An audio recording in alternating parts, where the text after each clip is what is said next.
প্রতিটা মেয়েদের দৈনন্দিন জীবনে হাজারো কাজ, যেমন বাসন মাজা, বাসন মাজা থালা ধোয়া আলাদার কথাই, যেমন বাসন মাজা, কাপড় ধোয়া, বাচ্চাদের রেডি করে স্কুলে নিয়ে যাওয়া, স্কুল থেকে নিয়ে আসা। কিছু কিছু প্যারেন্টস হয়তো গাড়ি করে দেয়, কিন্তু বেশিরভাগটাই মায়েরা নিয়ে যায়, নিয়ে আসে। প্লাস ঘর গোছানো, রান্না করা, খেতে দেওয়া, শ্বশুর শাশুড়িকে সামলানো, মানে হাজারো কাজ। আমি মনে করি এই হাজারো কাজের মধ্যেও প্রত্যেকটি মেয়েকে নিজের জন্য একটু হলেও টাইম বের করে নেওয়া দরকার, নিজের জন্য একটু যত্ন নেওয়া দরকার, নিজেকে একটু ভালোবাসা দরকার। তাই সংসারের হাজারো কাজ কমপ্লিট করে নিয়ে চলে এসেছিলাম আজকে রেস্টুরেন্টে একটু খেতে।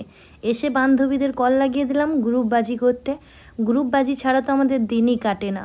আমি আমার বান্ধবীদের ফেলে একা একা রেস্টুরেন্টে খেয়ে নিচ্ছি, আর আমি তাদেরকে জানাবো না এটা তো হয় না। তাদেরকেও আমি ভিডিও কল করে নিলাম এবং মিস করছিলাম। তার সাথে সাথে এটাও বলা হয়েছে যে হ্যাঁ, নেক্সট টাইম যেই দিন দেখা হচ্ছে সেদিন একসাথে পার্টি করব সবাই মিলেই। স্বাভাবিক ব্যাপার যে বান্ধবীরা কেউ কাছাকাছি থাকে না, প্রত্যেকেই 200 কিলোমিটার করে দূরে দূরে থাকে। আমরা 3 বান্ধবী 3 দিকে হয়ে গেছি, সবার কিন্তু দূরত্ব হয়ে গেছে অনেকটা করে।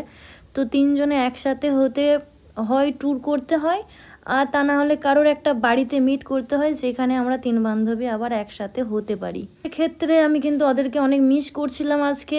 আর তারপরে কিন্তু আমি স্ন্যাক্স একটু অর্ডার করে নিলাম, যে হালকা করে স্ন্যাক্স খেয়ে নিই, তারপর নেই রাইস খাবো। তো রাইসের ভিডিওটা আগেই ঢুকে গেছে, তো আগেই কিন্তু স্ন্যাক্স অর্ডার করেছিলাম হালকা করে, তারপর রাইস খেয়েছিলাম। আর চলে গেছিলাম আরামবাগের লেজেন্ডে। তো লেজেন্ড রেস্টুরেন্টটা অনেক দিনই ওপেন হয়েছে, যাওয়া হয়নি।